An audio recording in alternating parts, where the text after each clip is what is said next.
Assalamualaikum warahmatullahi wabarakatuh.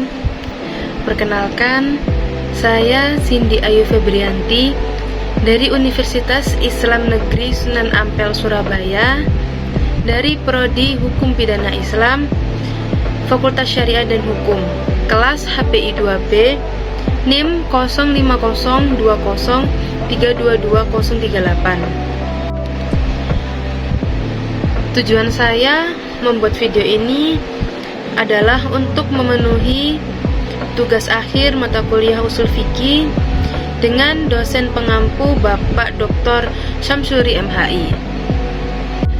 Baik, kita langsung menuju kepada isi dari video ini.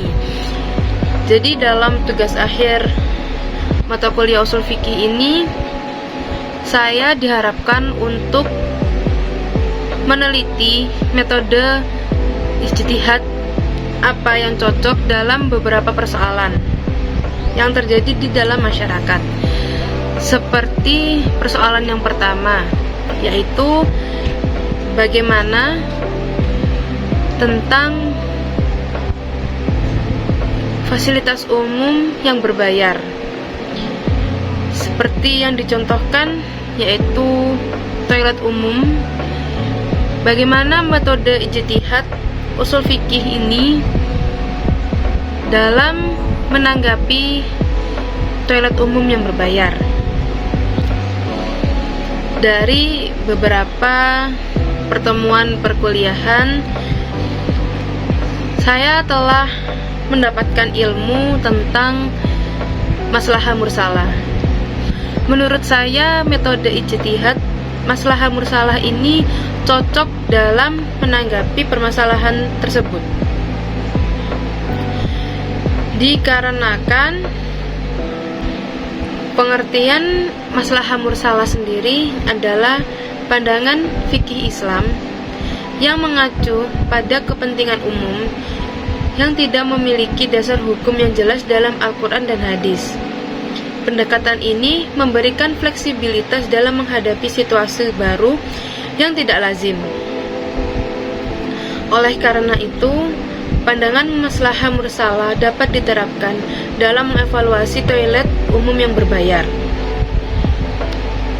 Dalam konteks toilet umum yang berbayar, pandangan maslahah mursalah dapat menilai manfaat dan kerugian yang timbul dari keberadaan tempat tersebut. Di satu sisi, toilet umum yang berbayar dapat memberikan manfaat bagi masyarakat dengan menyediakan layanan atau fasilitas yang baik, yang dimana mungkin bisa saja toilet umum ini tidak ada jika tidak dibiayai secara publik. Pendapatan dari pembayaran toilet umum tadi dapat digunakan untuk memperbaiki dan memelihara fasilitas yang ada. Dengan adanya biaya yang masuk, toilet umum yang berbayar mungkin lebih mudah dipelihara dan dijaga kebersihannya. Biaya masuk dapat digunakan untuk pemeliharaan, pembersihan, dan penggantian fasilitas, sehingga pengguna dapat akses ke fasilitas yang lebih bersih dan nyaman. Toilet umum yang berbayar dapat membantu dalam memastikan ketersediaan dan aksesibilitas toilet yang memadai. Biaya masuk dapat digunakan untuk membangun dan memelihara lebih banyak toilet umum di berbagai lokasi yang membutuhkan. Hal ini dapat membantu mengatasi masalah kekurangan toilet umum yang sering terjadi di banyak tempat.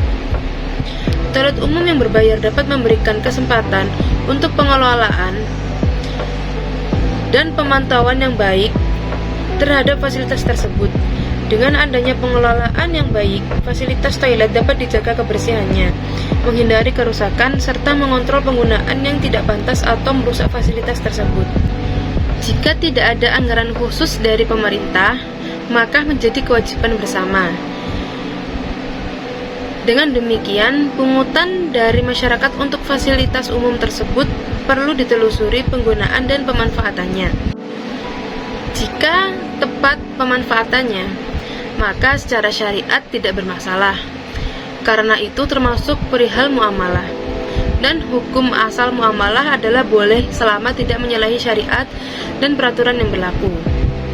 Dalam konteks demikian, tidak ada anggaran khusus dari pemerintah, maka tidak masalah secara syariat ketika warga yang datang untuk membayar untuk bisa menikmati fasilitas tersebut.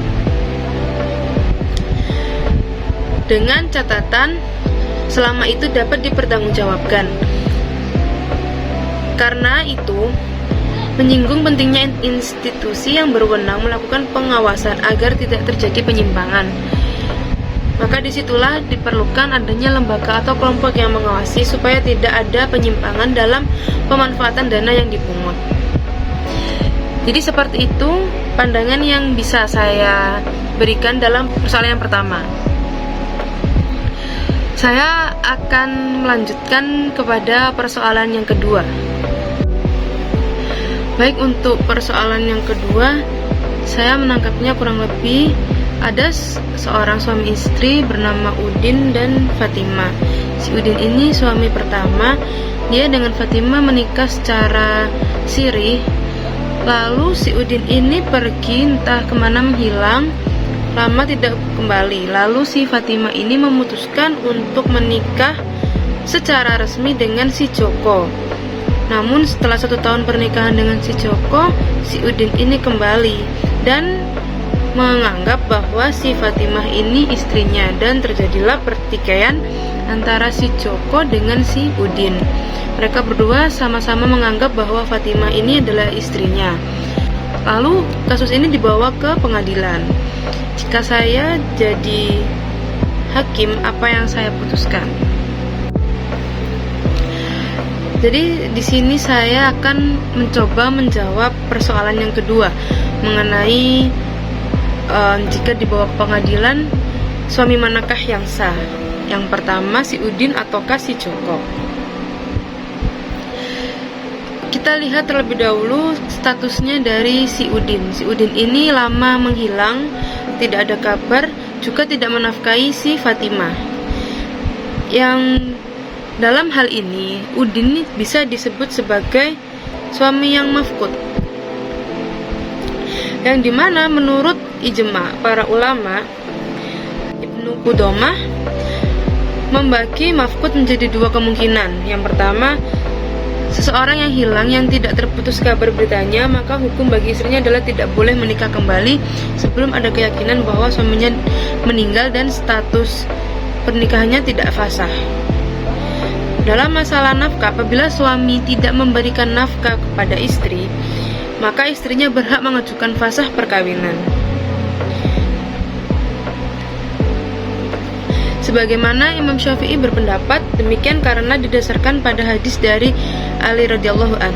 Adapun kemungkinan yang kedua adalah seseorang yang hilang dan terputus kabar beritanya. Dalam hal ini Ibnu Qudamah mengambil dasar hukum dari pendapat Umar yang diriwayatkan oleh Asram dan Zaujazani. Hadis yang diriwayatkan oleh Asram dan Zaujazani ini mengandung pengertian bahwa seorang istri kehilangan suaminya hendaklah menunggu selama 4 bulan. Apabila waktu tunggu telah berakhir, suaminya tidak kembali, maka dia menyempurnakan masa iddahnya.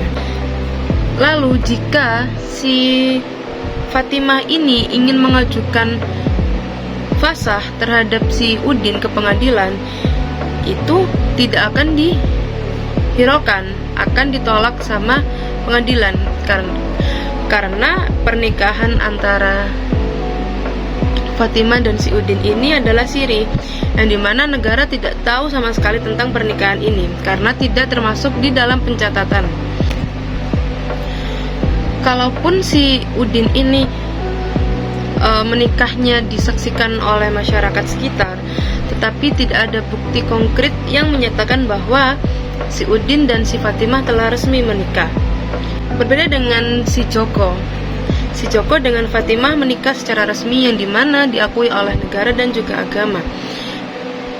Pernikahan si Joko dengan Fatimah tertulis di pencatatan negara. Jadi sudah terdapat bukti-bukti yang lebih konkret seperti buku nikah dan lain-lainnya. Jadi jika permasalahan antara perebutan suami yang mana yang sah. Jika dibawa ke pengadilan, maka pengadilan secara tidak langsung akan membela si Joko dan menganggap bahwa si Joko ini adalah suami resmi dari si Fatimah, dikarenakan adanya bukti konkret di mana mereka berdua telah melangsungkan pernikahan, yaitu dengan menyerahkan buku nikahnya tersebut. Dan untuk si Udin ini hanya ada dua pilihan, yaitu dia mengambil istrinya atau dia memilih istrinya atau mengambil mas kawinnya kembali. Jadi si Udin ini hanya bisa untuk meminta kembali mas kawin yang telah diberikan kepada Fatimah, dan dianggap pernikahannya dengan Fatimah telah batal. Lalu menyatakan bahwa perkawinan yang resmi adalah perkawinan antara Fatimah dan Joko selaku suami kedua. Jadi kurang lebih seperti itu pendapat yang bisa saya sampaikan tentang persoalan yang kedua ini. Selanjutnya kita masuk ke persoalan yang ketiga. Persoalan yang ketiga yaitu mengenai mengapa maslahah mulgho masih dianggap maslahah padahal sudah mulgho. Saya akan mencoba menjawab persoalan yang ketiga. Sebelum masuk ke maslahah mulgho, kita harus tahu dulu apa itu maslahah. Jadi menurut sepengetahuan saya, maslahah adalah mencari keuntungan atau manfaat. Sedangkan maslahah mulgho adalah kebaikan yang ditolak oleh syara karena bertentangan dengan syarat-syarat. Dan mengapa maslahah mulgho ini masih tetap dijadikan maslahah padahal sudah mulgho? Maslahah mulgho ini bisa dikacaukan akal dengan manfaat tetapi dianggap sesat karena sebenarnya bertentangan dengan ketentuan syariat. Jadi maslahah mulgho ini menurut akal dia memberikan sebuah manfaat, namun dengan kenyataannya maslahah mulgho ini bertentangan dengan ketentuan syariat, yang dimana ada pendapat bahwa menyamakan harta warisan antara anak laki-laki dan anak perempuan adalah maslahah. Namun, kesimpulan demikian bertentangan dengan ketentuan syariat, yaitu surat An-Nisa ayat 11 yang menegaskan bahwa pembagian anak laki-laki 2 kali lipat dari anak perempuan. Adanya kontradiksi ini menunjukkan bahwa apa yang dianggap sebagai maslahah bukanlah maslahah di mata Allah.